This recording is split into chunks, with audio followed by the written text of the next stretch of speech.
कत्ल का बदला लेना तेहरान का फर्ज है। आयतुल्लाह खमेनी का बयान। इस्माइल हनिया के कत्ल से गजा जंगबंदी के मुज़ाकरात को खतरा पहुंच सकता।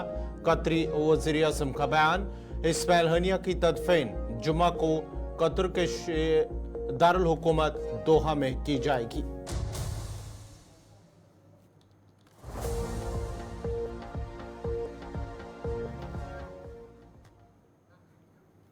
और पेश खबरों की तफसील। श्रीनगर को आलमी दस्तकारी शहर के तौर पर तस्लीम करने के हवाले से SKIC से श्रीनगर में एक तकरीब मुनक्कद हुई है, जिसमें जम्मू कश्मीर के LG मनोज सिन्हा मेहमान खुसूसी के बतौर मौजूद थे। तकरीब में commissioner secretary industries, Khadi village board in industries के चेयरपर्सन डॉक्टर और साथ ही साथ डायरेक्टर हैंडीक्राफ्ट्स के अलावा हैंडीक्राफ्ट से जुड़े कोई आर्टिजन्स भी मौजूद थे। इस मौके पर LG मनोज सिन्हा ने खिताब करते हुए कहा है कि ये एक तारीखी दिन है और साथ ही साथ उन्होंने कहा है कि करीब 3,80,000 कारीगर रजिस्टर्ड हैं और ये उन कारीगरों के मेहनत और लगन का नतीजा है कि आलमी दस्तकारी शहर का खिताब मिला है। वाज़ेह रहे कि गुज़िश्ता माह की 24 तारीख को श्रीनगर को आलमी दस्तकारी कौंसिल ने सरकारी तौर पर वर्ल्ड क्राफ्ट सिटी के तौर पर तस्लीम किया था और आज वर्ल्ड क्राफ्ट काउंसिल ने जम्मू कश्मीर के LG मनोज सिन्हा को SKIC से श्रीनगर में सर्टिफिकेट भी पेश की है। लगभग 3,80,000 रजिस्टर्ड आर्टिजन्स हैं जो हस्तशिल्प की महान परंपरा से प्रत्यक्ष रूप से जुड़े हुए हैं और उसमें भी 76,000 हस्तशिल्प कलाकार पश्मीना से, 55,000 कारपेट वीविंग से जुड़े हैं। मैं जानता हूं कलाकारों की इन कृतियों का वास्तविक मूल्य ग्लोबल मार्केट में मिल रही कीमत से कहीं ज्यादा है। इसलिए वर्ल्ड क्राफ्ट सिटी का खिताब ब्रांड पोजिशनिंग को निश्चित रूप से मजबूत करेगा और श्रीनगर की नई पहचान के द्वारा आर्टिजन्स इंटरनेशनल बायर्स के मार्केटिंग लिंकेज को और मजबूत बनाएगा। अभी तक 10 क्राफ्ट्स की GI टैगिंग हो चुकी है तथा 12 अन्य क्राफ्ट्स के GI रजिस्ट्रेशन की प्रक्रिया पाइपलाइन में है। सभी आर्टिजन्स के सामने एक बड़ी समस्या आर्थिक सहायता की रहती है। इस सहायता को सुनियोजित तरीके से उन तक पहुंचाने के लिए अनेक प्रयत्न हुए हैं और ये प्रयत्न भविष्य में और तेज होंगे। कोऑपरेटिव सोसाइटीज की स्थापना पर प्रशासन ने काफी बल दिया है। आप सबको जानकर ये प्रसन्नता होगी कि 2020 में हैंडलूम और हैंडीक्राफ्ट सेक्टर में जम्मू कश्मीर में मात्र 300 कोऑपरेटिव सोसाइटी रजिस्टर्ड थी। आज उनकी संख्या बढ़कर 5,682 300 से 5,682 हो गई। अगर वृद्धि हम देखें तो 1800% की वृद्धि हुई। करीब 1239 सोसाइटीज ने पिछले वर्ष आर्थिक सहायता भी प्राप्त की। एक्सपोर्ट प्रमोशन इंडेक्स रैंकिंग में जम्मू कश्मीर जहां 2020 में 35वें स्थान पर था, 35th पोजीशन पर था, 2022 में हम 17वें स्थान पर 17th पोजीशन पर पहुंच गए। अगली बार जब आंकड़ा आएगा तो हमारी रैंकिंग में और सुधार देखा जाएगा। मित्रों, श्रीनगर शहर को वर्ल्ड क्राफ्ट सिटी का खिताब ऐसे समय मिला है जब जम्मू कश्मीर तेज गति से सामाजिक आर्थिक परिवर्तन के दौर से गुजर रहा है और लगभग सभी शहरों और गांवों की अर्थव्यवस्था पहले से बेहतर हो रही है। इसका सबसे बड़ा प्रमाण one district one product Jammu Kashmir का प्रदर्शन है।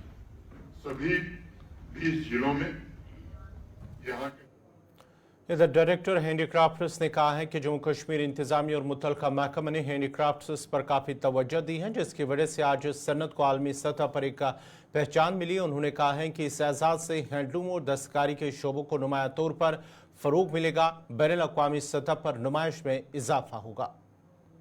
सिलसिला बहुत पहले से चला।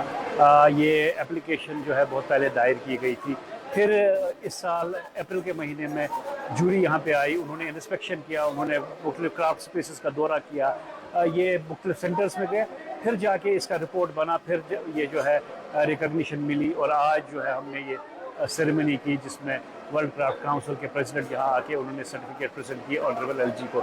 ये यहाँ का स्किल जो है काफ़ी हज़ारों सालों से चल रहा है, तो ये रिकग्निशन हमारे आर्टिसंस की है।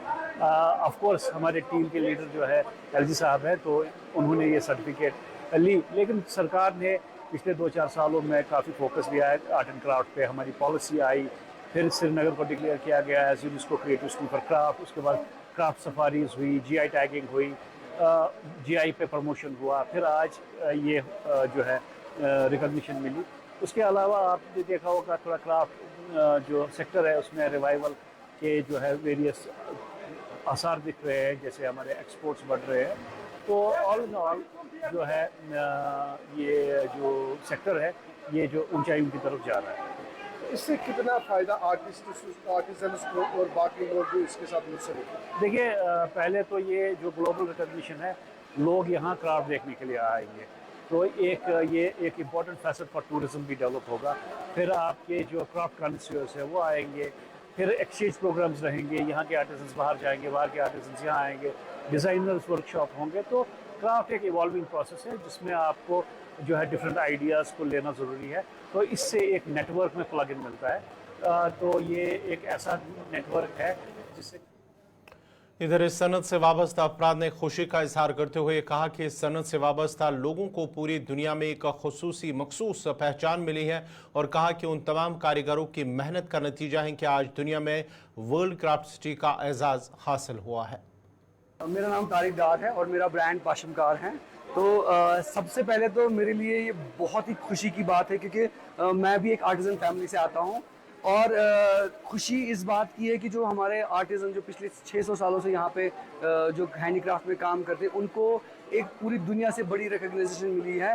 तो सबसे पहले मैं हमारे कश्मीर के तमाम आर्टिज़न्स का तहे दिल से बहुत बहुत शुक्रगुजार हूँ, क्योंकि उनकी वजह से हमें वर्ल्ड क्राफ्ट सिटी का खिताब मिला है, और उनको मुबारकबाद भी देना चाहता हूँ।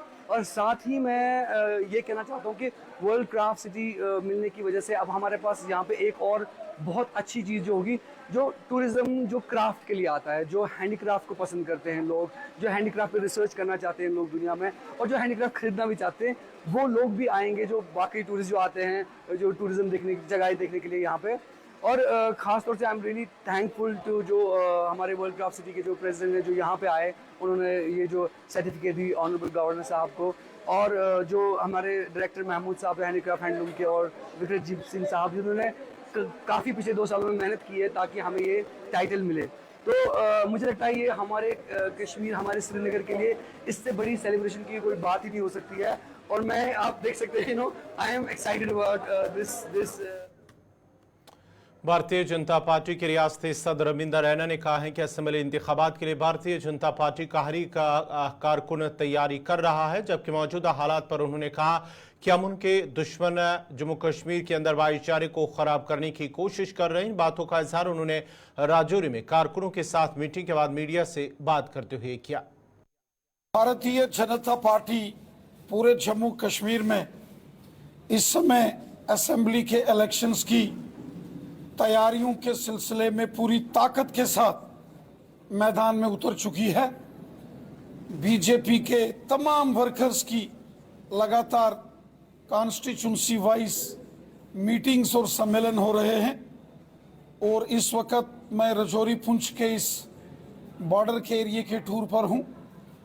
नौशहरा, राजौरी, उसके बाद मेंढर, पुंछ और सुरनकोट के एरियाज में भी भारतीय जनता पार्टी के वर्कर्स के साथ मिलकर आने वाले दिनों में जो असेंबली के इलेक्शंस का एक प्रकार से बिगुल बज चुका है, उसकी तैयारियों का भी हम जायजा ले रहे हैं और आगे की भी रणनीति बना रहे हैं। जिस प्रकार मोदी हुकूमत ने पिछले 10 साल जम्मू कश्मीर में डेवलपमेंट के काम किए हैं, हर एक शख्स की बेहतरी का काम मोदी हुकूमत ने किया है, और बिलखुसूसन जो जम्मू कश्मीर में अमन, शांति, खुशहाली और भाईचारे को मजबूत किया गया है। हिंदू, मुसलमान, सिख, ईसाई, गांव, शहर, गुज्जर, पहाड़ी सब मिलकर अमन शांति खुशहाली और डेवलपमेंट को चाहते हैं और इसलिए सब चाहते हैं कि जम्मू कश्मीर में भी डबल इंजन सरकार हो, दिल्ली में भी बीजेपी की हुकूमत और जम्मू कश्मीर में भी बीजेपी की हुकूमत होगी, यकीनन होगी। राजौरी पुंछ में लगातार भारतीय जनता पार्टी की तंजीम को मजबूती मिल रही है। नौशहरा हो, राजौरी हो, पुंछ का एरिया हो, दरहाल बुद्धल का एरिया हो, थाना मंडी हो, मंजाकोट का एरिया हो या फिर सुरनकोट, मेंढर और पुंछ हो, हर जगह इस बॉर्डर के एरिए के लोग बीजेपी में शामिल हो रहे हैं। वो पहाड़ी कबीले के लोग हों या गुजर बकरवाल कम्युनिटी के लोग हों, सब जानते हैं कि अपने इलाके की डेवलपमेंट के लिए, अपने इस बॉर्डर के एरिए में अमन और खुशहाली के लिए, अपने बच्चों के अच्छे मुस्तकबिल के लिए हम सबको मिलकर एक होकर जो है भारतीय जनता पार्टी को मजबूत करना है। बीजेपी की जीत होगी क्योंकि लोगों का साथ बीजेपी के को मिल रहा है और मैं देख रहा हूं कि बड़े पैमाने पर लोग अपनी जो है वो इच्छा जाहिर कर रहे हैं, ख्वाहिशात जाहिर कर रहे हैं। पीडीपी के general secretary Ghulam Nabi loan हांजुरा ने कहा है कि मिलिटेंसी अब कश्मीर से जम्मू सूबे की तरफ मुंतकिल हो गई है। उन्होंने मजीद कहा है कि जम्मू कश्मीर में हालात मामूल पर लाने के बीजेपी के दावे जमीनी सतह पर कुछ मुख्तलिफ सूरत हाल बयान कर रहे हैं। लोग तो कहते हैं कि इलेक्शन होना चाहिए और बीजेपी वाले भी दावा कर रहे हैं कि कल होगा, परसों होगा, अगले महीने होगा, लेकिन मुझे नहीं लगता कि हालात ऐसे हैं, क्योंकि आज आपको पता है कि शिफ्ट मिलिटेंसी कश्मीर से जम्मू शिफ्ट हो गई, जहाँ पर थी ही नहीं। तो ये जो दावा कर रहे हैं यहाँ हालात ठीक हैं, अगर हालात ठीक हैं तो इलेक्शन क्यों नहीं कर रहे हैं। रहा हूँ कि ये जो दावा कर रहे हैं बराबर पिछले 5 साल से बीजेपी वाले ये दावा कर रहे हैं कि दफ़ा 370 हटाने के बाद यहाँ हालात ठीक हो गए हैं, यहाँ अमन अमान कायम हो गया है। लेकिन आज हम देख रहे हैं कि मिलिटेंसी रिवाइव हो रही है, यहाँ कश्मीर में भी, जम्मू में भी, जम्मू के दूर दराज इलाकों में जहाँ कभी नामो निशान नहीं था मिलिटेंसी का, वहाँ भी हो रहे हैं, किलिंग्स हो रही हैं। तो ये बदकिस्मती है जो बीजेपी वाले हमेशा ये राग अलापते रहते हैं, हालात ठीक हैं, हालात ठीक हैं, हालात ठीक हैं, लेकिन हालात उस हद तक यहाँ ठीक नहीं है। बिल्कुल जी आ रहे हैं, उनकी जो स्ट्रेटजी है वो चेंज हो गई है। आप देखते हैं वहाँ डोडा में हुआ, राजौरी पुंछ में हुआ, जो वाक़ात जो हालात वहाँ हुए, उससे ये लगता है कि ये वो मामूली भी नहीं है, ये बिल्कुल ट्रेंड मिलिटेंट्स हैं और जिनको ये पता है कि वो सिर्फ अटैक करते हैं इस वक्त आर्मी के ऊपर। हमारे आर्मी के नौजवान जो हैं वो शहीद हो रहे हैं।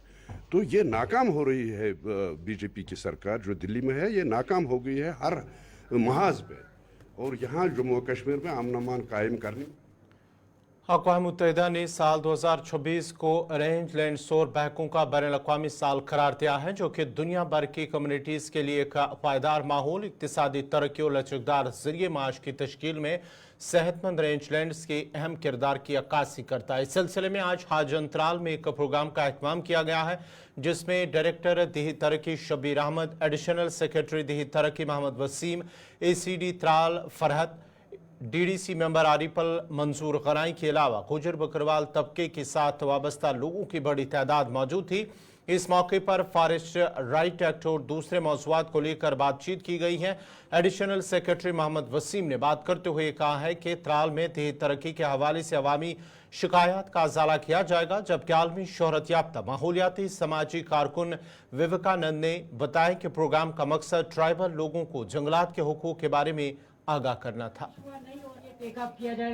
प्रोग्राम था ये, आज हमने रूरल डेवलपमेंट डिपार्टमेंट ने एक international year of range land and pastoralist का साउथ एशिया का सपोर्ट ग्रुप है RISG, उसकी कोलैबोरेशन और नेबार्ड की कोलैबोरेशन के साथ हमने एक वर्कशॉप 3 डेज़ वर्कशॉप ऑर्गेनाइज करवाई थी SKICC कश्मीर में 29, 30 और 31, आज उसका तीसरा दिन था। तो पहले दिन इनाग्रेशन हुई और उसमें डिफरेंट जो फॉरेस्ट, रूरल डेवलपमेंट और बाकी डिपार्टमेंट से लोगों ने वहाँ पे इंटरेक्ट किया, जो हमारे डिग्निटरीज तकरीबन 10 स्टेटों से बाहर से आए हुए थे। उसके बाद दूसरे दिन कल 30 तारीख को टेक्निकल सेशंस हुए। टेक्निकल सेशंस में तकरीबन 16 सेशंस हुए, जहाँ पे बहुत सारे NGOs ने, एक्सपर्ट्स जो रेंज लैंड्स और पास्चर्स के बारे में जिनको नॉलेज है, चाहे वो शेर कश्मीर यूनिवर्सिटी के लोग हों, NGOs खासकर राजस्थान, तमिलनाडु, उत्तराखंड से जो लोग आए हुए थे, उन्होंने अपने एक्सपीरियंसेस शेयर किए और किस तरह से हम रेंज लैंड और पास्चर्स को कंजर्व कर सकते हैं, उनको रिवाइव कर सकते हैं और जो पास्टोरियलिस्ट की इकोनॉमी है उसको, उनका रहन सहन, उसको कैसे इम्प्रूव कर सकते हैं इन ए सस्टेनेबल मैनर।